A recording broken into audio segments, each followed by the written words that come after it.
Hi అండి, అందరు మంచిగా ఉన్నారా? ఇక మధ్యాహ్నం అయితే బర్లకు గడ్డి అయితే కోసుకొని అయితే వచ్చేసిన. చూడండి, నేను చూసి అయితే ఎట్లా అవుతున్నాయి. ఆ మధ్యాహ్నం అయితే కొంచెం వేస్తాము, మొత్తం మక్క పొల్లు ఉంటుంది కదా, అదైతే ఇస్తాము. ఇక అందుకని కొంచెం అయితే వేస్తాము, ఎందుకంటే మళ్ళీ మనం పచ్చిగడ్డి వేస్తే ఎండిన గడ్డి తినేవి. ఇక పాలు కూడా తక్కువ చేసినాయి అన్నీ అయితే మధ్యాహ్నం కొంచెం అయితే వేసేస్తున్న రోజు. ఇక వేద్దామని పోతే మాత్రం ఇక నన్ను అయితే భయపెట్టేస్తున్నాయి ఇవి, ఆగమాగం చేస్తున్నాయి. ఇక మా పెద్ద భార్యని అయితే కొంచెం హెల్త్ దంది బాగాలేదు.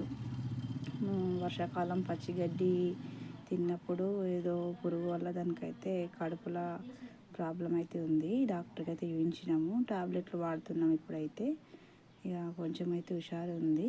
ఇక తగ్గకపోతే మాత్రం గ్లూకోజులు పెట్టాలన్నారు డాక్టర్ అయితే. ఇక దాన్ని అయితే చూపిస్తూనే ఉన్నాం. ఇక మా చిన్నదైతే మస్తు ఆగం చేసింది, ఎంతగానో తిన్నట్టు. దానికి కూడా కొంచెం అయితే వేసేసిన. ఇక ఇప్పుడు ఇదే పాలిస్తుంది మాకు.